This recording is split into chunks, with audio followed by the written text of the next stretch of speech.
Eliam miarahaba manokana ny dada malalako Yahya. Elia ihany koa miarahaba manokana ny Yahozoa. Tonga amin'ny fotoana iletsika izay iarahantsika amin'ny Zoaniozoa. Amin'izao ora amin'ny 7 ora alina izao.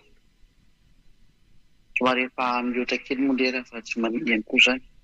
Mbola misy fandaminana kely izay natao. Efa tafaraka indretsika izao ny amin'ny teny.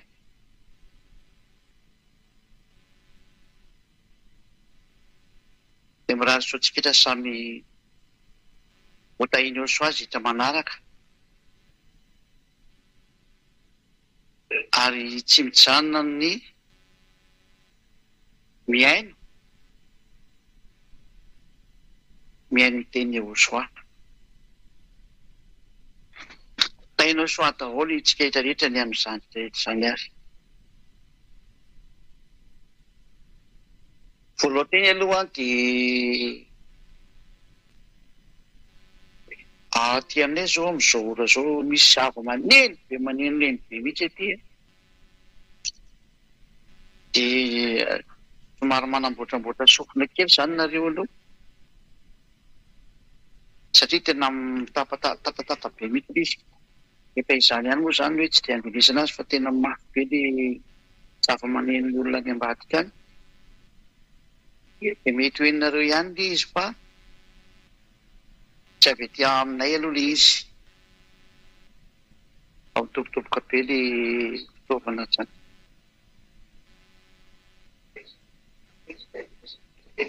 Ny teny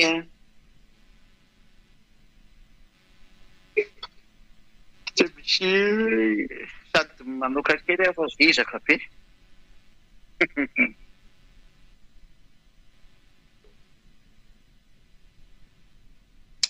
Ny teny fampiresahana aminareo indray androany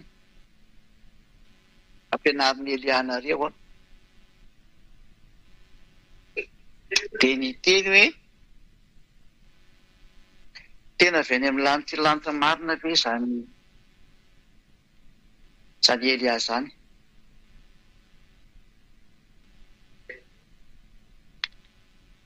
Izay ny hiterevantsika ny amin'izao an'izao aloha izay miaino. Satria izao aty ampitan-dranomasina dia izany indray izany no entiny tevoly izany.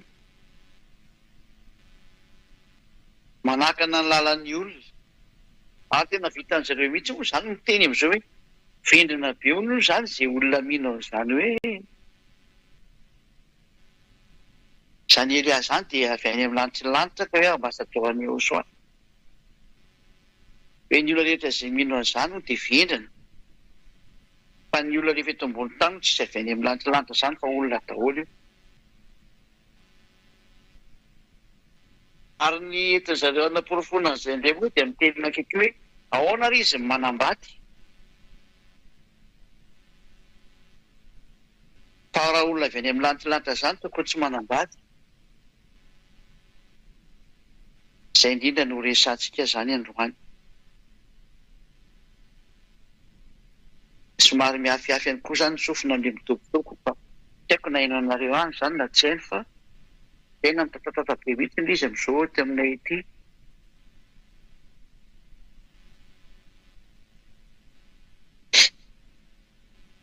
Tsy dia maheno nareo.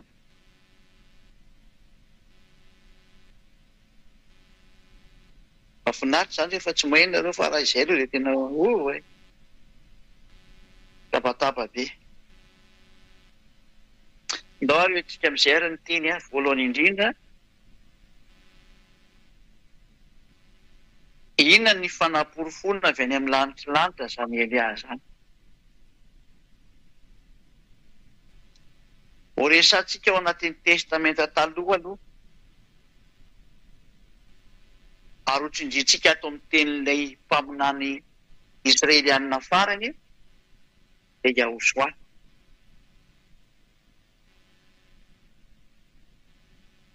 Ny teny alika hatramin'ny testamenta taloha moa izany na ny hoe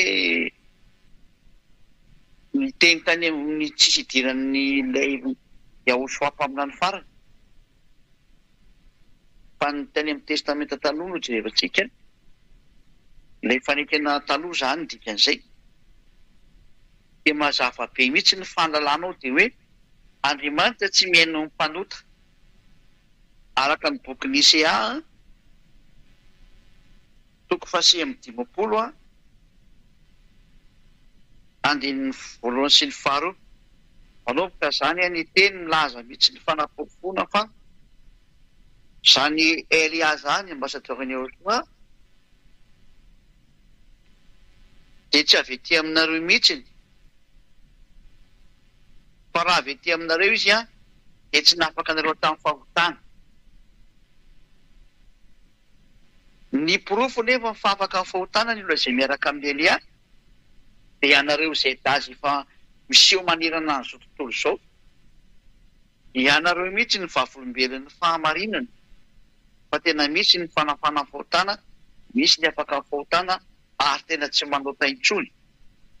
Izay sary izay efa hitan'izao tontolo izao dia porofo mitohaka amin'ny tendan'izao tontolo izao, na tiany na tsy tiany, na ekeny na tsy ekeny, na marina aminy na tsy marina aminy.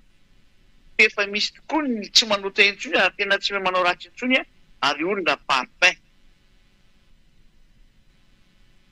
Ary izay sary izay mihitsy no midika fa efa tonga ilay avy any amin'ny lanitra ny lanitra noho ny amin'izao fanaporofona manaraka rekonareo izao.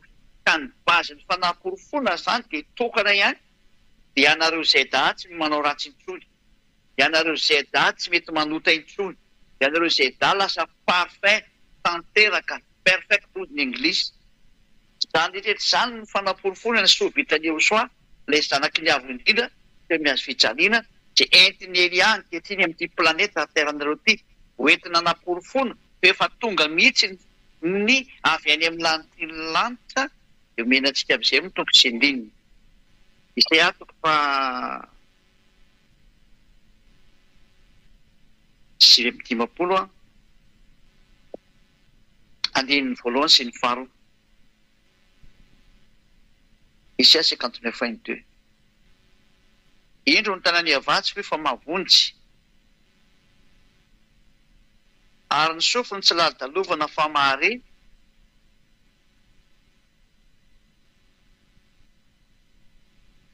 fa ny heroko aroa no hevitra mampisaraka anareo amin'Andriamanitrareo, ary ny fahotanareo no mampiafina ny taviny anareo ka dia tsy mihaino izy. Io Andriamanitra io zany dia tsy mihaino ny mpanota. Ka raha ohatra izy zany ka tsy mihaino ny mpanota, ataony olona anankiray ahoana no mahafaka olona amin'ny fahotana raha mpanota izy. Izany hoe ataony olona izay mpanota ahoana no afaka olona ho lasa tsy mpanota. Ny olona ety an-tany rehetrarehetra ohatra nareo olombelona mantsy dia mpanota daholo.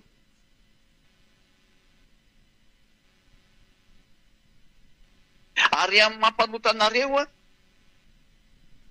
tsy possible mihitsy no lasa tsy mpanota izay miaraka aminareo. Fa matoa zany lasa tsy manota intsony izay miaraka amin'ny Elia. Zany Elia zany dikan'izay fa tsy avy ety aminareo.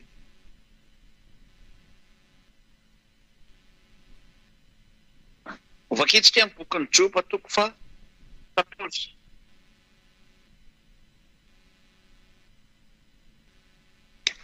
Joba 14.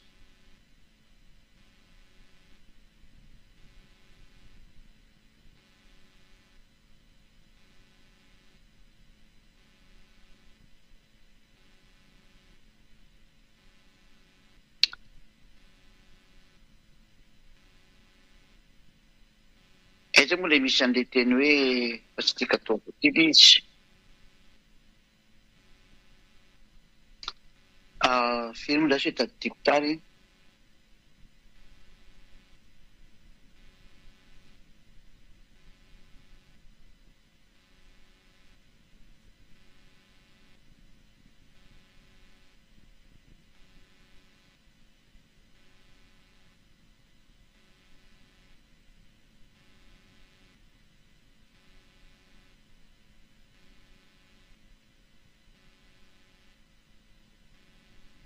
Fa voatsitsy tadidiko izy hoe aiza izay olona maloto raha fiteraka madio. Tsy haiko tadidinareo iny teny iny mba menana kely hoe izay teny izay.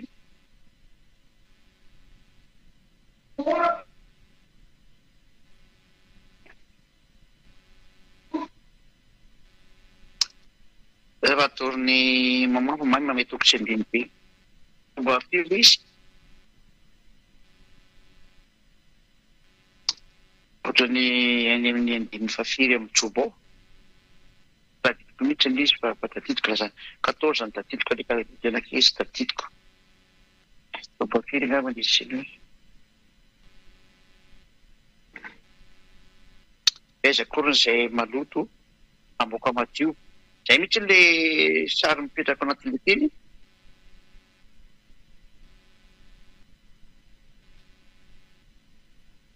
Tsy aloha karona kely izy ary aloha. Tsy 14 ka. Io indray resaka vehivavy miteraka ny dikany dia tsy io izy.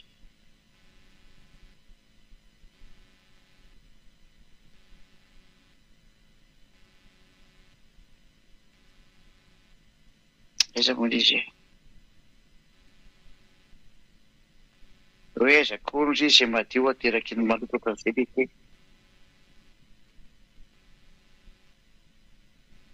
Tena tsy tadidiko mihitsy ny izy. Mba alefa kely aty eo ianareo izay mahay an'ilay teny. Fa tsy tadidiko mihitsy izy ity moa application fa tsy baiboly dia lasa tsy tadidiko mihitsy ilay hoe aiza moa misy an'izy. Tena izy ka. Tsy izy indray ity kay. Teny ity mihitsy izy kay.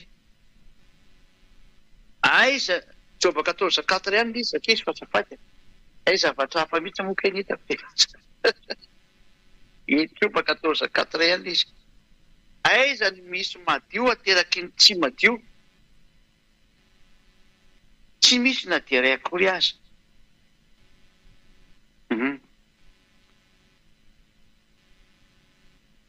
Ny teny eto izany dia mametraka tsara mihitsy hoe tsy misy olona ho madio izany ka ateraky ny tsy madio. Izany hoe avy any amin'ny olona maloto izany. Tsy misy zavatra ho madio voaka mihitsy eo. Raha maloto izany Elia dia maloto automatika izay naterany. Dia olona miaraka amin'ny Elia izany ny dikan'izay.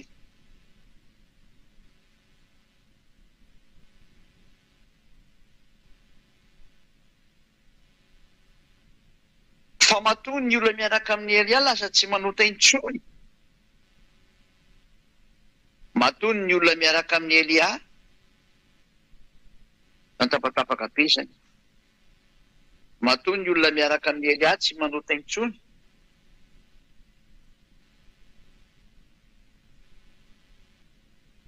Amboarina kely angamba ilay plasiny eny aminareo any satria henoko misy tapatapaka any aminareo any.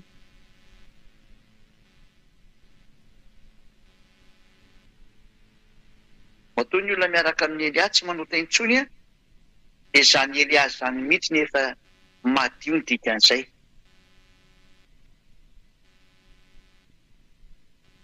Tsy tapatapaka ve ny aminareo any?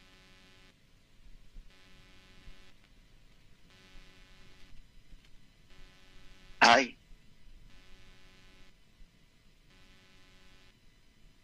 Raha ireo tenenako ireo izany dia milaza mihitsy fa ny olona maloto dia tsisy Andriamanitra miaina.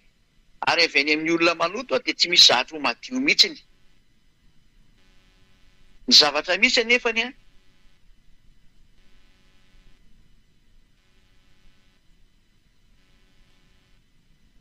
izay nge maheno hoe tapatapaka ny aminareo any.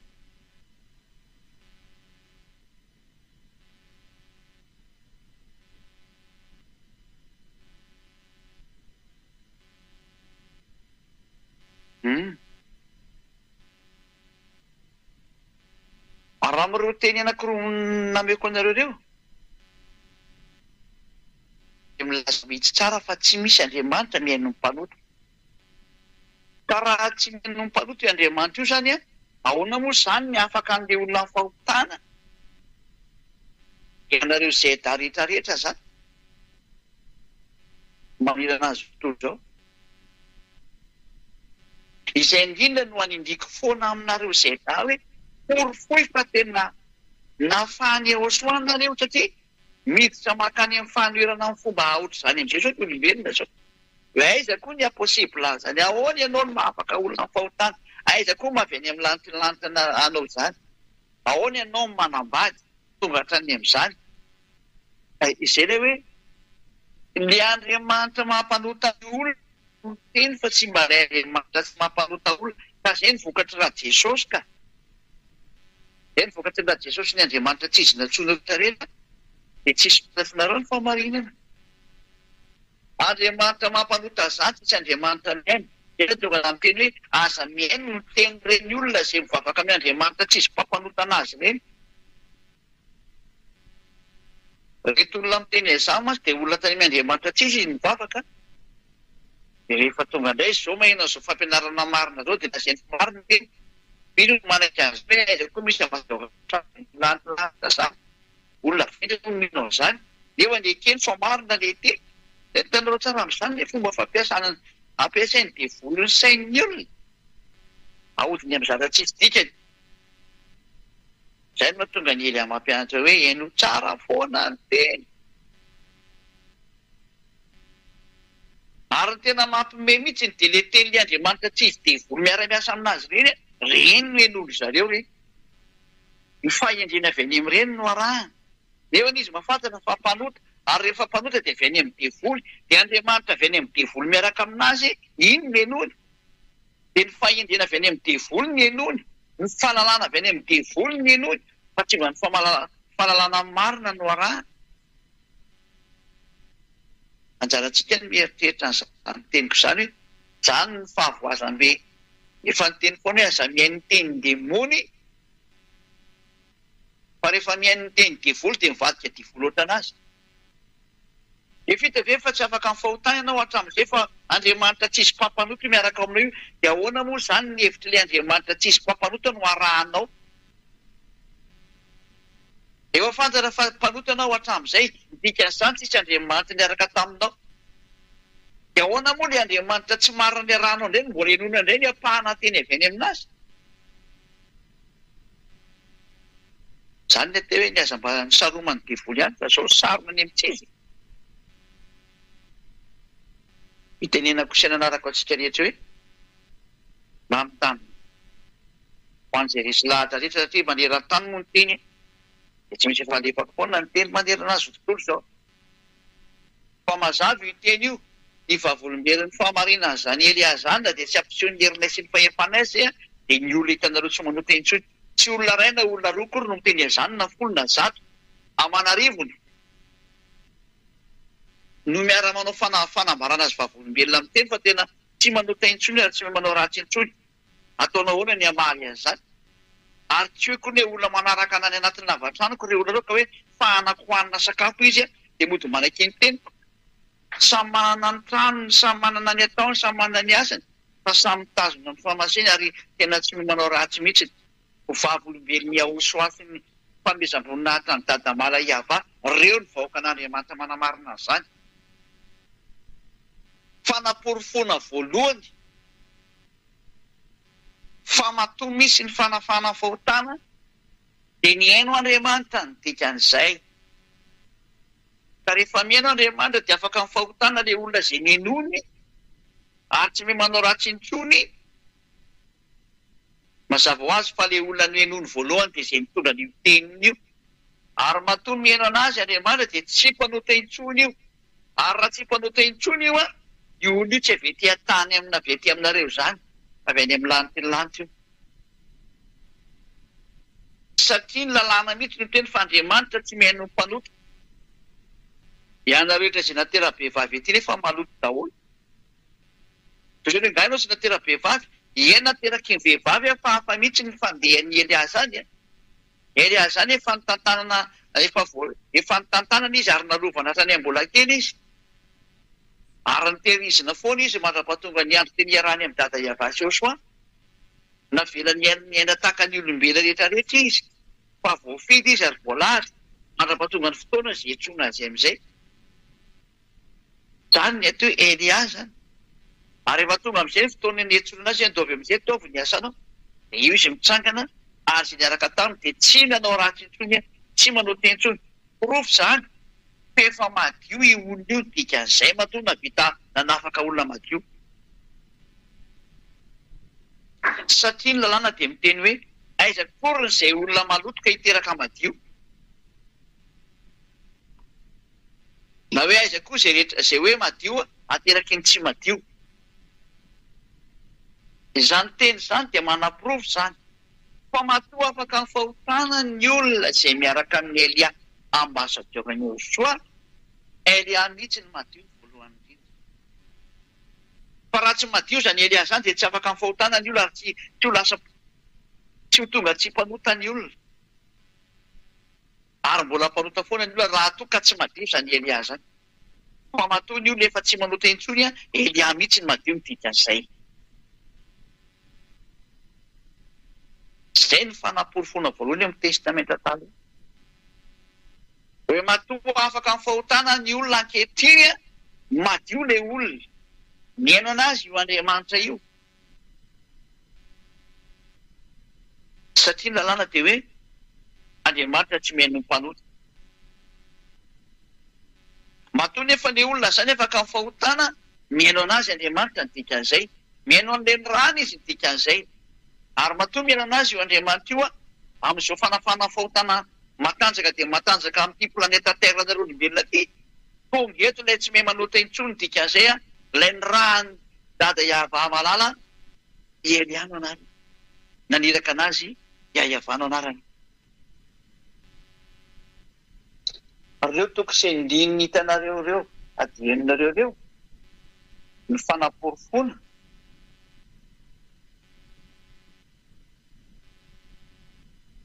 Fa tena mandeha ny fanafana amin'ny fahotana.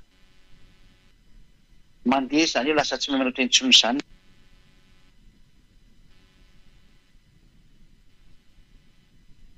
Midika izany. Fa tonga eto aminareo ilay henon'Andriamanitra teny.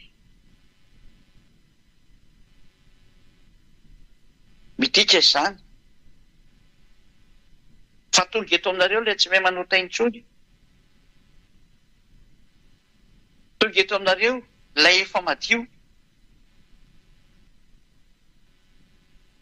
Fa antena mipetraka ara.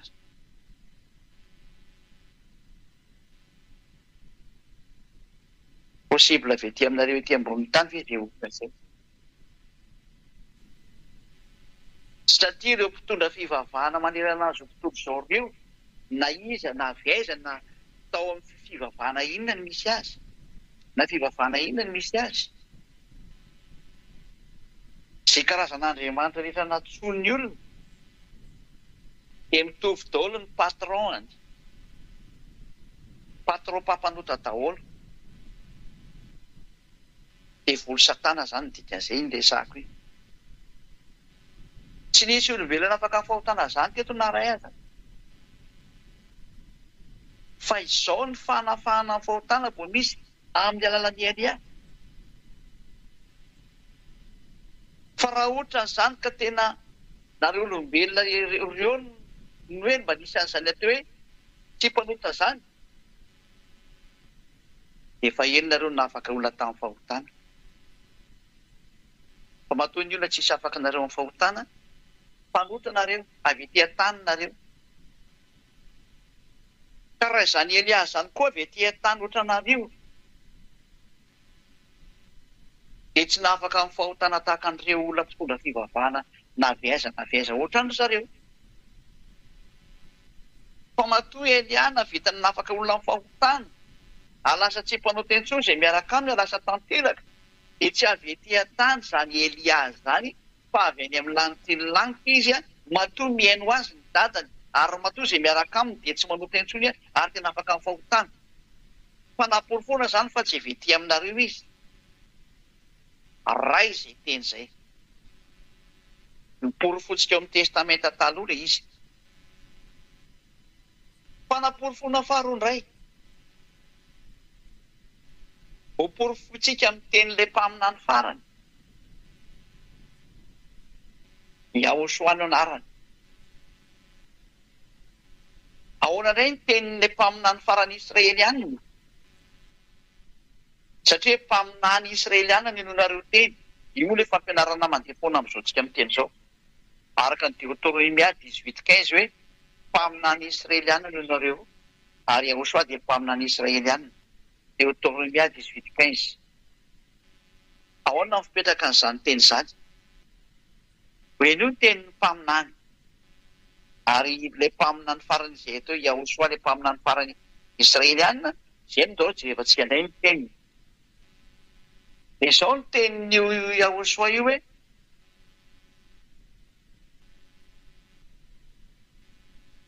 aza manota intsony.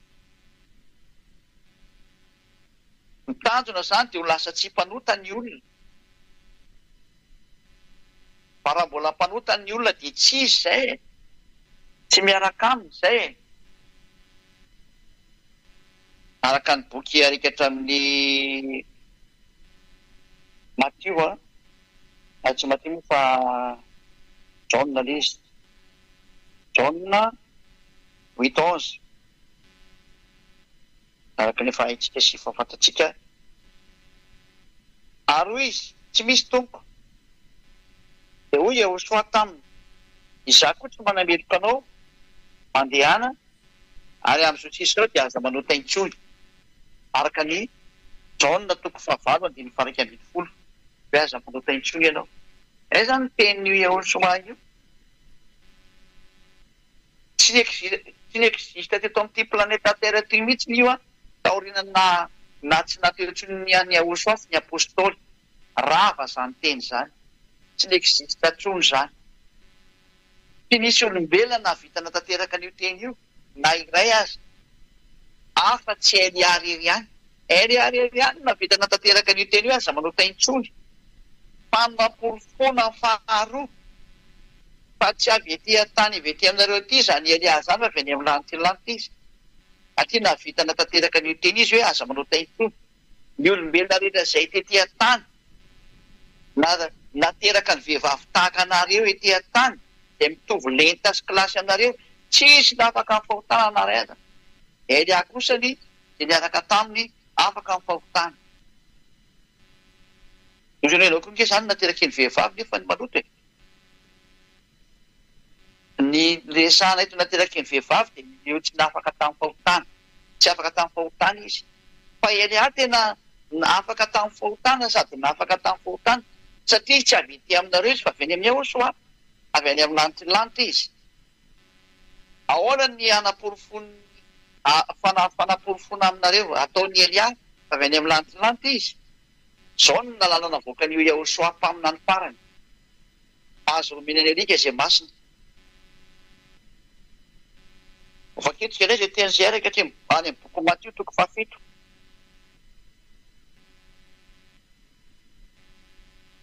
Matthieu 7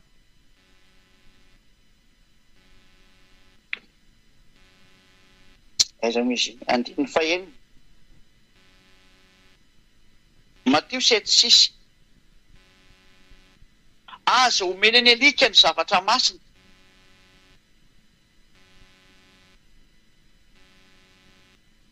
Ary aza tsy mpeo ny kisoa ny vato soanareo. Fandrahoana hitsakan'izany izy ka hifototra dia miraviranareo. Ny lalàna nameny Yahoshua dia hoe azo omena ny alika ny zavatra masina. Matthieu 7:6. Matthieu 7:7. Izany hoe ny teny dia milaza mihitsy fa aza omena ny alika zavatra masina. Tsy fampitoviana olona amin'ny alika akory izany fa tenin'Andriamanitra no miteny an'izany. Ka raha misy tezitra amin'izany dia ndana tezitra amin'io Andriamanitra ny Abrahama io. Misy tokony izy no miteny io. Izy anefa ilay oharina amin'ilazay ny tenin'Andriamanitra io alika. Reto alika reto no tenin'Andriamanitra dia reto mpanota ny velany mpijangajanga sy mpanao ratsy ireo. Tsy azo omena an'ireo mihitsy ny fahamasinana zavatra masina avy any amin'ny lanitra. kanefa n'ilay fahamasinana mihitsiny izao entina izao satria matoa afaka amin'ny fahotana ny olona lasa masina izy nazo zavatra masina izy ary ny fahazahony an'ilay zavatra masina mihitsiny dia ny fanahy masina noraisiny mihitsiny io masaro-piaran'io Andriamanitra io hoe azo omeny alika ny zavatra masina. Izany hoe ny olona mpanotany ivelany dia tsy mahazo ny zavatra masina, fa ny olona mahazo ny zavatra masina dia tsy maintsy avy any amin'ny lanitra ny lanitra ihany vao mahazo an'io izy. Naovaka itsika izay teny izay hoe matoa zany Elia navita nafaka olona tamin'ny fahotana ary lasa tsy nanota intsony io raha lasa masina ilay olona nandray ny zava-masina avy any amin'ny lanitra ny lanitra.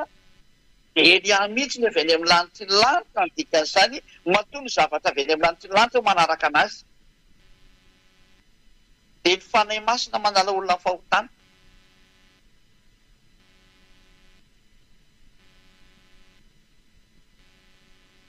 Apokalipsy toko 2:20.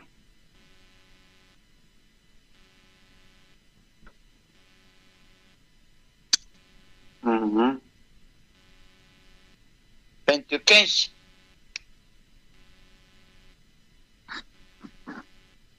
Apokalipsy 22:15. Fa ny velona ny alika sy ny mpanao ratsy sy ny mpijangajanga sy ny mpamono olona sy ny mpanompo sampy ary izay rehetra ty lainga sady mpandainga. Même klasy mihitsy ireo any ivelany daholo ny mpanao ratsy rehetrarehetra.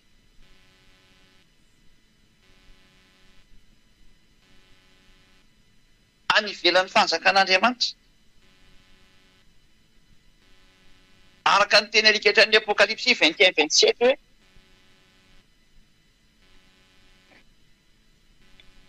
Apokalipsy 21:27 ary tsy mba hiditra mihitsy izay tsy masina na izay mpanao vetaveta na izay mandainga fa izay voatsohatra ao anatin'ny bokin'ny fiainana izay zanak'ondry ihany. Fomba azo miditra amin'ny lanitra ny lanitra zany ny mpanao ratsy rehetra anatin'izany ny alika. Ary ilay alika dia tenen'ny dada Iavao hoe any ivelany ny alika. Tany ny alika zany dia zavatra any ivelany tsy mahazo miditra amin'ny fanjakan'Andriamanitra. Reny zavatra avy any ivelan'ny fanjakan'Andriamanitra reny ny Andriamanitra azo omena ny zavatra masina. Ten'Andriamanitra miteny izany fa tsy za va iovaka io tsara io fa meko anao idolo le teny io. Andriamanitra Abrahama no namoaka an'io. Ka ny olona mpanota zany ty resahana ity zany hoe any ivelany ireo. Ny zavatra masina nefa tsy azo omena andreo any ivelany ireo. Aiza zany nisany ambasadiorany Joshua Elia matoa navita zao zavatra zao izy. Mazava zany ny ambasadiorany Joshua izay natonga olona lasa masina sy mpanota intsony fa tsy mba olona any ivelany izy. Any ivelan'ny fanjakan'Andriamanitra fa ao amin'ny lanitra lanitra izy. Avy any izy ny dikan'izao. Matoa navita olona tsy manota intsony izy lasa parfait ny olona miaraka aminy tanteraka tsy avy ety an-tany izy satria ny ety an-tany mpanota dehoro izy ten'Andriamanitra ny alika. Dehoro reny. Zany hoe tsy ao amin'ny lanitra reny. Ny tsy avy any amin'ny lanitra reny dia dehoro tsy mahazo mitondra zava-masina. Matoa Elia navita nahatonga olona lasa masina tsy manao ratsy intsony Elia avy eo amin'ny lanitra ny dikan'izay fa tsy mba dehoro zany izy fa tena à l'intérieur izy. Dans le ciel des cieux. He is from the heaven of heaven. Hozy ny anglais. Il est venu du ciel des cieux hozy ny frantsay. Izy dia avy any amin'ny lanitra. Satria ilay fanjakantsika dia any amin'ny lanitra fa tsy ety an-tany. Ka raha hoe any ivelany ny alika, any ivelan'ny fanjakan'Andriamanitra ny dikan'izay.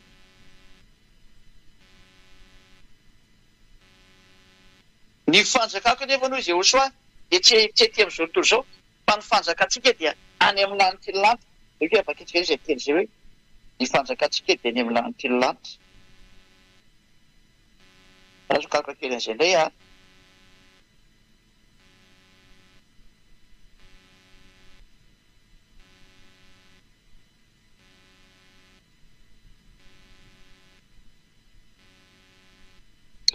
hitantsika izy Filipiana 3:20. Filipiana 3:20.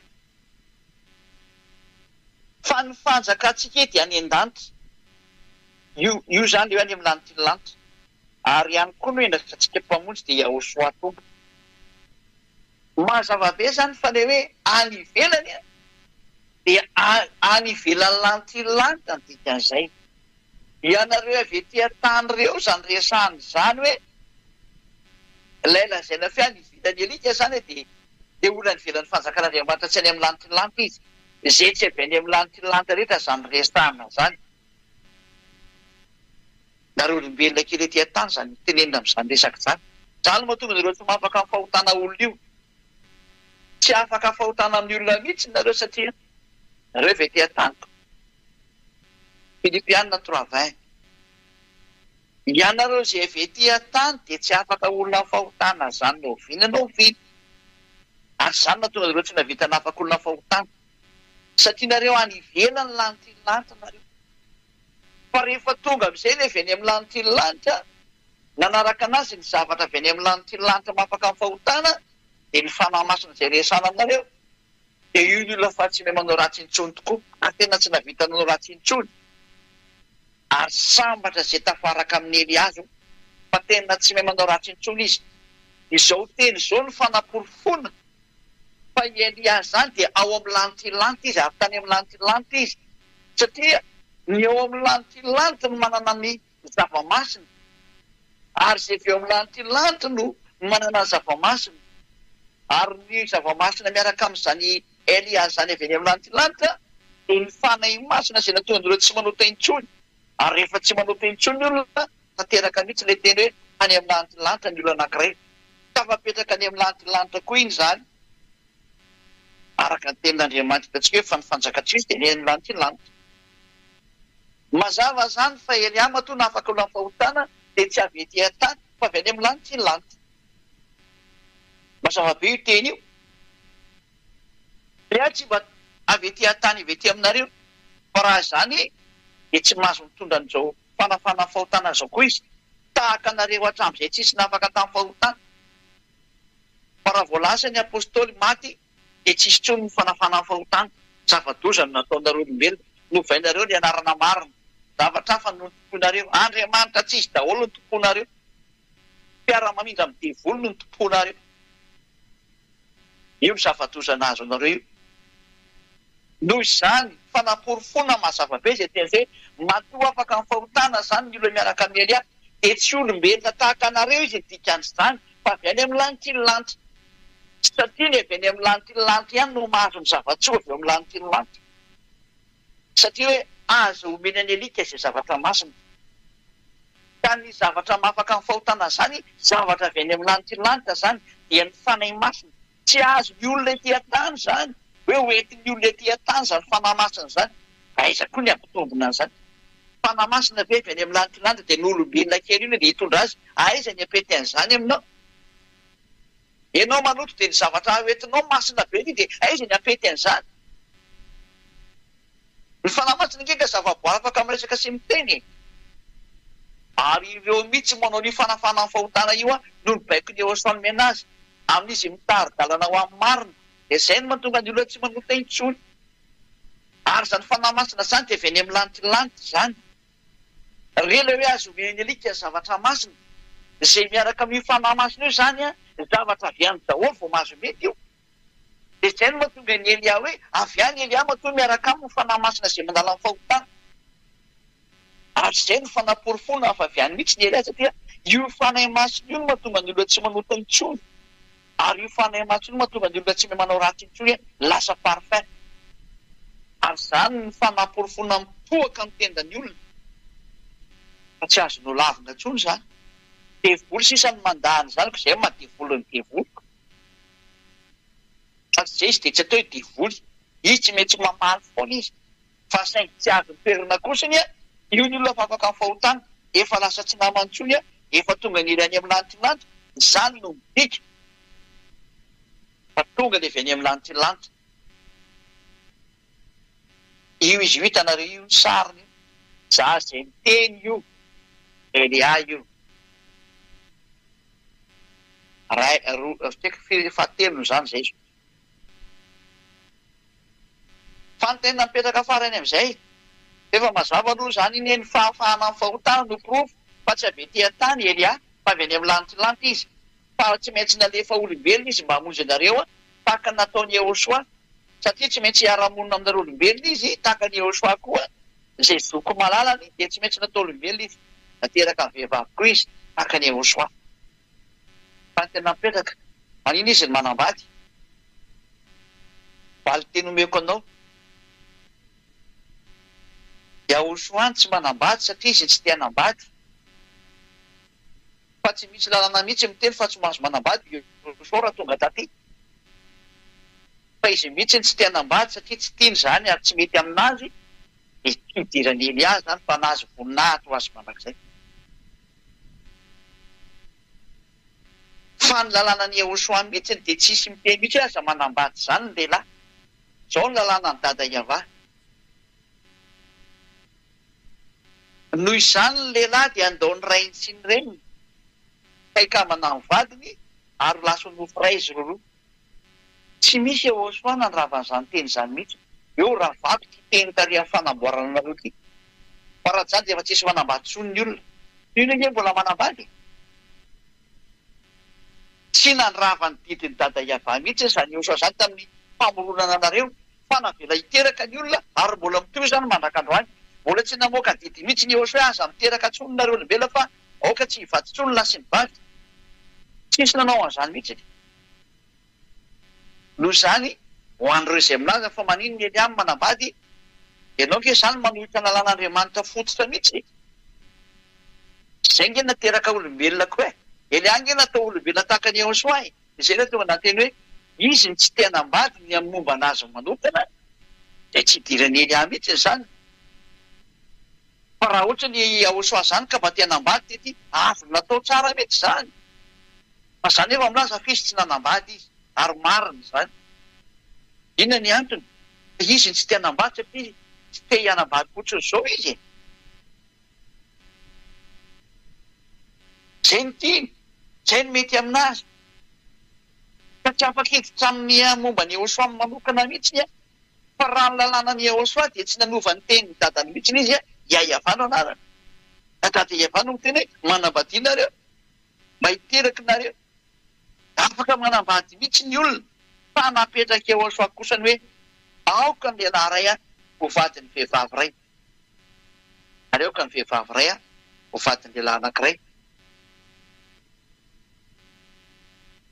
valy teny omeko an'ilay fivavahana izay milaza fa hoe tsy mahita ao anatin'ny baiboly izy hoe lehilahy ray dia manambady vehivavy ray ary vehivavy ray manambady lehilahy ray satria mandeha be anatin'ny internet any zany teny zany za tsy hanona le fivavahana fa mahafantatra an'izany ho an'reto manambady bidibe reto dia meko anao ny tenin'Andriamanitra ho anareo rehetrarehetra izay miteny an'izany fa ao anatin'ny tenin'Andriamanitra mihitsy zany adoke jefa tsy te izay teny izay satria parantesy kely menanareo zany ary ekatra amin'ny bokyny Kolosiana angamba izina sy diso rokarona kely indray lekarika kely indray aloha zasy kely aloha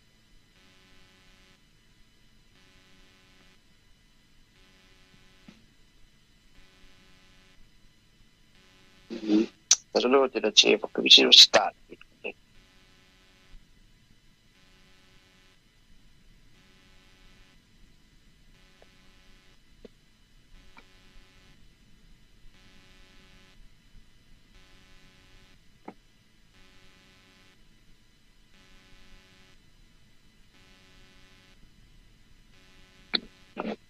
Richard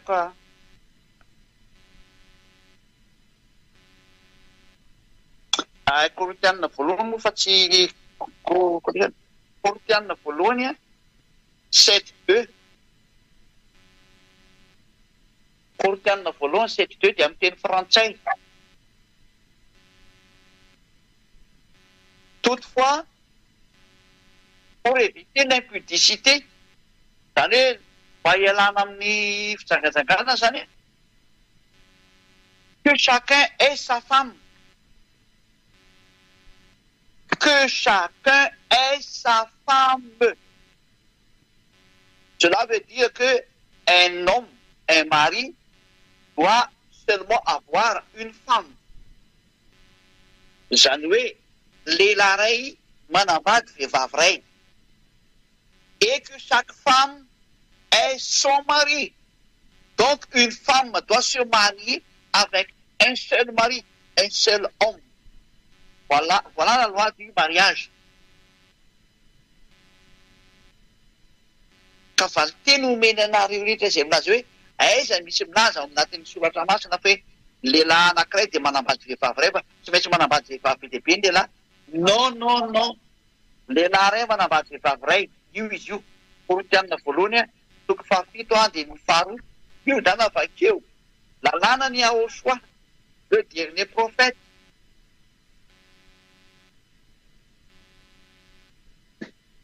Verina any amin'ny voalohany. Lasy vavy nanamboarana anazy e lehilahy ray ho an'ny vehivavy ray. Zay no nanamboarana anareo araka ny boky Juda. Eo amin'izay zay ny lalàna ny Yahoshua. Ka tsy misy Yahoshua amin'ny teny mihitsy hoe aza manambady nareo. Hoe aza manambady tsy isy an'izany etỳ amin'ny Yahoshua. Zava-doza ary zany satria mandrara lalàna fototra nataon'ny dada Maria Iavany izany. Ka Eliany dia nisafidy ny hanambady. Tsy misy fandikan-dalàna mihitsy zany na ny kely azy. Fa ataovy ray fotsiny ny vadinao. Ka ny vadiko dia anankiray. Dia mety be mihitsy izany. Tena tsisy olana mihitsy izany. Nanaraka lalàna tsara mihitsy izany. Lalàna ny famoroana ny olombelona izay lasa ny vadik'olombelona tety. Ka zany na dia avy eny amin'ny lanitra zany. Za koa nataony dadako iayava ho lasa olombelona dia manaraka lalàna amin'ny tany amin'ny maha-olana tsisy olana mihitsy izany. Dia teny ianao hoe ka ahoana ary ny voalaza teny Andriamanitra hoe tsisy manambady ny avy any amin'ny lanitra fa tahaka ny anjely. Ka le anjely ange tsy nivadika olona. Tsy nisy anjely navadika olona zany tety aminareo tety. Fa ny anjely dia zava-boary mandehandeha izy dia miveriny amin'izay naniraka anazy foana eny izy. Miveriny amin'ny toerana izay nametrahana azy izy. Zay ny atao hoe anjely. Fa tsy nivadika olona ohatra ny Elia zareo. Fa Elia nivadika olona. Natao olona mihitsy ny Elia. Dia izany mahatonga ny hoe afaka manambady Elia satria izay ny tiany Elia. Ary izay koa no nandaminana ny lalany dia bety izy manambady. Misy olana mihitsy izany. Ary ny dadako ilay naniraka ny fanahy masina niaraka tamiko nankaty. Ilay nanendry anahy izy mihitsy miteny hoe dalanao manambady. Dia inona ny olana amin'izany? Nanaraka lalàna mihitsy ny izay. Ary ny fanarana lalàna tsy midika hoe fahadisolana fahotana. Autorisé izany avy any amin'ny lanitra ny lanitra. Dada Maria Iavany mihitsy no nametraka an'izany lalàna izany. Fa napetra fotsiny hoe lehilahy ray manambady vehivavy ray. Ary vehivavy ray manambady lehilahy ray. Zay ny lalàna amin'ny fanambadiana. Rehefa manaraka an'izay ianao dia tsisy fahadisoana. Ka izay ny valy teny menaliana hoe Elia akory dia toy anjely maso dia tsy hita maso izy. Fa mandehandeha izy. Ka ireo ilay teneny eo sao hoe fa amin'ny fitsangana amin'ny maty dia tsisy tsony manambady na voka-pakarona. Fa tahaka ny anjely any amin'ny lanitra ny lanitra izy. Ka ilay anjely any amin'ny lanitra ny lanitra tsy mipetraka etỳ an-tany navadika olombelona. Fa zareo dia anjely. Tsy olona izy fa anjely. Ka raha ataontsika hoe tsy mbola nivadika olona dia tsy mahazo manambady.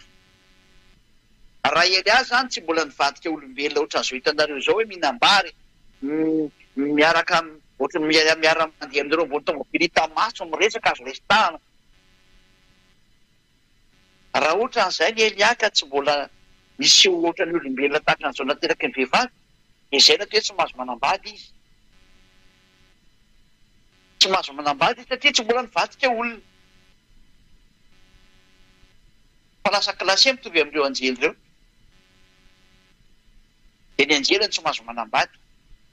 Satria tsy mbola nivadika olona, tsy mbola niova olona zany izy. fa raha vao iny foa izy miova olona dia manaraka ny lalàna ny olona izy dikan'izay.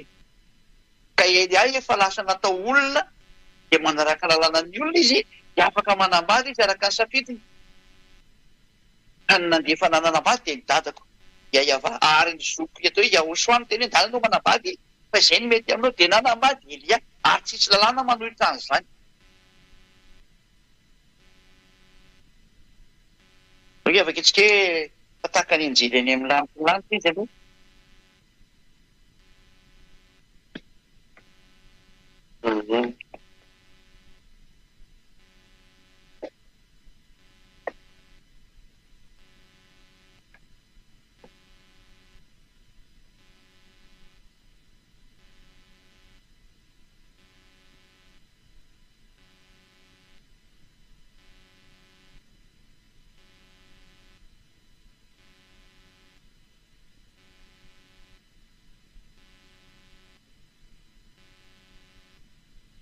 Sarikako kely izay dia maneho Matthieu any fa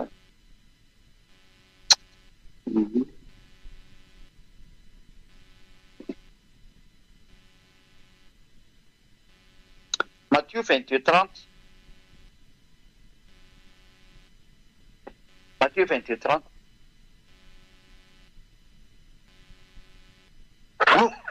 Ivona kely ary olona. Vai. Misy gripa be mihitsy manafiparika ty amin'ny parapapy aminay aty zao. Zay mahatonga dia mihevonevona be mihitsy. Mialatsiny amin'ilay tsy tia mihevona ko ino mikoseny maha olona ny olona tsy maintsy mihevona ary tena anao teo. Matthieu 22:30.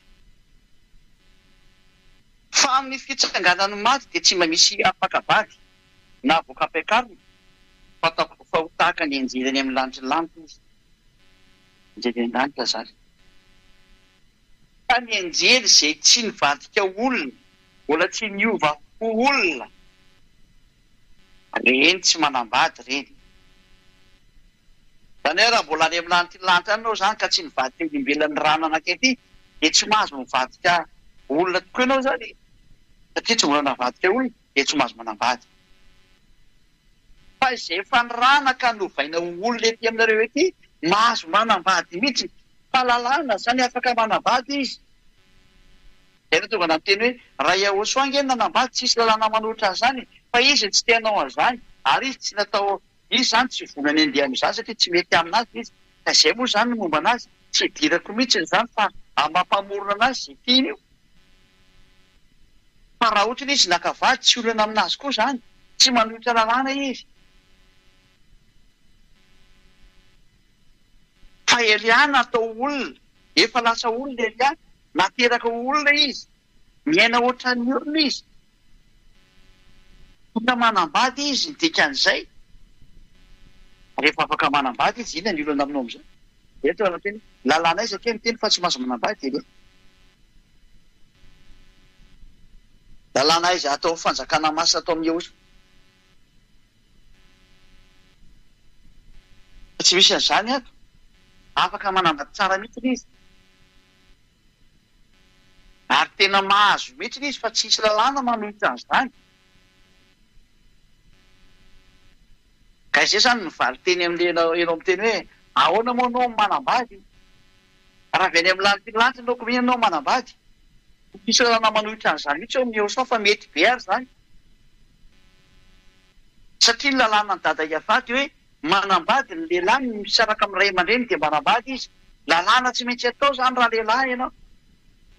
Ka zany tsy vehivavy fa lehilahy dia manaraka an'izay zany dikan'izany. Fa raha zany lasa sarim-bavy ka tsy mety zany. Zato sarim-bavy fa tena lehilahy mihitsy ny dia manambady pirofo fa lehilahy dikan'izay. Ary narako lalànan'ny zoko malalako Iahosoa dia ny lalàna narako dia hoe manambady iray ihany za ka vehivavy iray mivadiko. Manaraka lalàna mihitsy ny ary tsisy lalàna manohitra an'izany mihitsy eo na andray aza. Tsy misy hoe rehefa miaraka amin'ny Iahosoa nareo na avy any amin'ny lantilanitra ireo dia aza manambady fa tsy mahazo manambady. Tsy misy an'izany ao. tsy miexiste mihitsy zany na kely ara fa mateonao tsy manambady a safidinao zay ary safidinao samy manana ny safidiny ka ny azy safidiko ny dadako miteny zany nao manambady fa zay mety aminao de nanambady zany ary tsy misy rahana manohitra an'izany ary mety be zany tsy mahita zavatra manirana am'izany ka izay le valy teny ho a averiko tsara ho anareo le miteny hoe raha veny am'lanitrilantry loko mihena manambady ko lalana zany lalàna mihitsy ny ara ty no arahako fa vehivavy ray fotsiny tsy maintsy bady de manaraka ny jeha fa azo atao tsara manambady ary tena fanapolofona ny teny dadamara iavà zany fa rehefa anao misafidy hoe tsy anambady a ka safidinao ndray tsisy manohitra an'izany safidy io manambady ianao safidinao zay tsy manambady ianao safidinao zay fa mahazo manambady ianao fa kosa raha ihany ny vadinao fa lalàna zany fa ao amin'io fa tsy misy hoe voarary ianao manambady tsisy an'izany fa raha safidinao le izy a zay fa raha miova indray ny safidinao a za nambady syolana zany safidinao zay io a tsisy mabedy ianao an'izany mihitsy manambady ianao tsy bedy fa manambady ianao tsy bedy fa safidinao zay ka lalàna zao arahana zao fa ny devolo mitady andika lalàna mamorona lalàna tsy fantatra indray le devolo aiza misy rato amin'io sao tsy mahazo manambady ny lehilahy avy any amin'ny devolo igny zany sary zany de mandrarany tsy manambady io vakitsika indray zay teny zay le vakitsika farany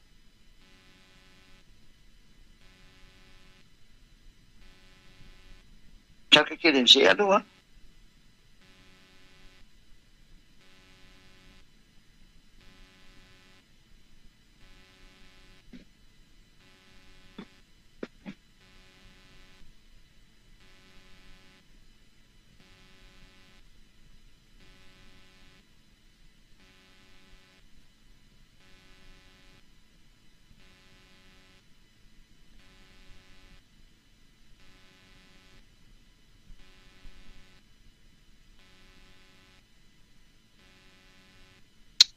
somary mbola veriko kely mihitsy ny timoty voalohany a toko faefatra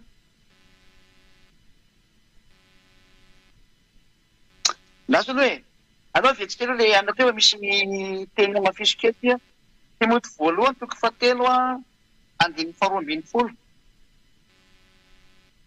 timoty voalohany a 3:12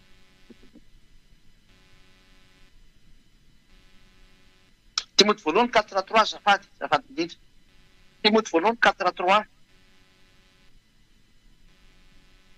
timoty voalohany 4:3 zay mandrara tsy anambady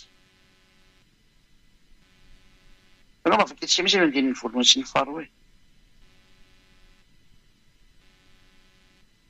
fa ny fanahy milaza marina timoty voalohany toko faefatra andiny voalohany ka hatramin'ny fahatelo fa ny fanahy milaza marina fa amin'ny andro fivoriana dia emotra amin'ny finoana ny sasany manaiky fanahy mamitaka tsy fampianarany demonia amin'ny fiatsaram-belatsy ny mpilaza lainga ka voapetaky ny vy mamay ny fieritreretana sa misy olona mampianatra zava-dola zany ty olona fanahy mamitaka ny eo anatiny eo zany inona tao an'ity fanahy mamitaka ty zay mandrara tsy anambady ka ny olona miteny an'izany ianao tsy tokony manambady a fanahy mamitaka ny eo anatiny eo izay olona miteny an'izay fanahy devolo ny ao anatin'izay olona zay de mandrara ny ela hoe ahoana ianao manambady ikazay manko hoe ianao tsy mahazo manambady de zay olona zay zany zay miteny an'izany a fanahy mamitaka ny eo anatiny eo satria mandrara ny programa ny dada iavà amin'ny olona namboary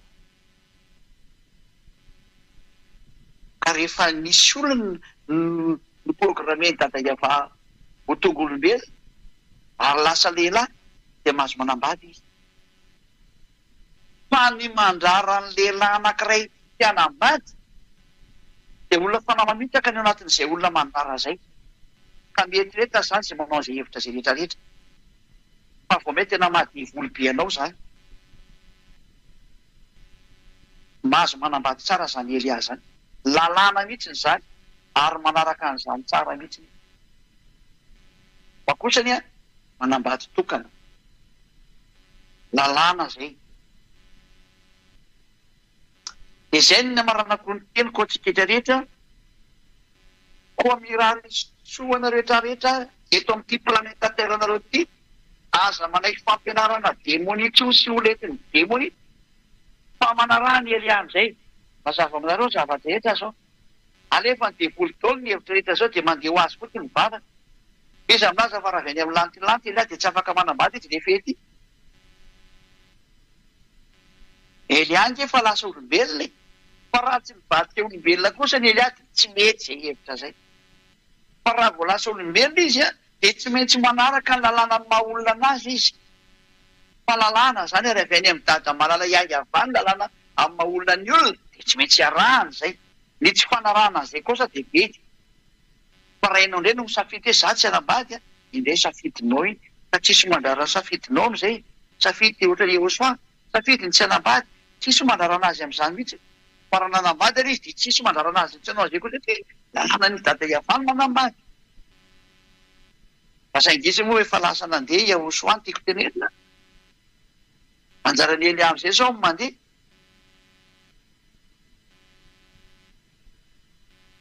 Izy zany mbola tsy vonona ny hanambady fa maty moa Jehosoa. Ka izy tsy tao anatin'ny programme hanambady. Fa Elia zao fa efa eto aminareo a, izy programme hanambady tsy misy fahadisoana mihitsy zany na kely azy ao amin'ny Jehosoa. Ary mety be ary zany. Vao miara zany tsara. Misy namana makivaky amin'ity fiainana ity mila namana ity a.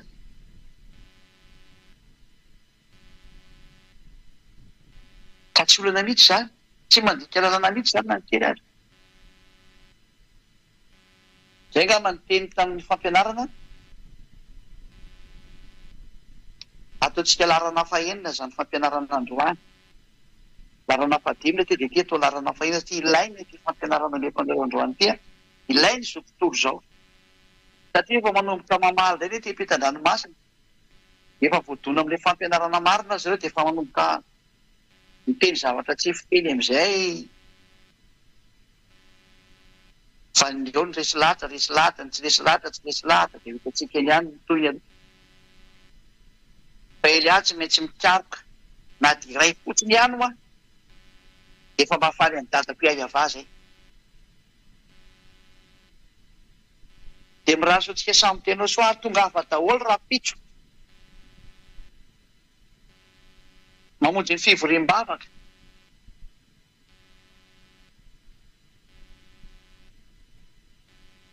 Aza misy mitaraikiraiky any an-trano antsony. Fa tonga daholo manome voninahitra ny dada iavaka Jehosoa.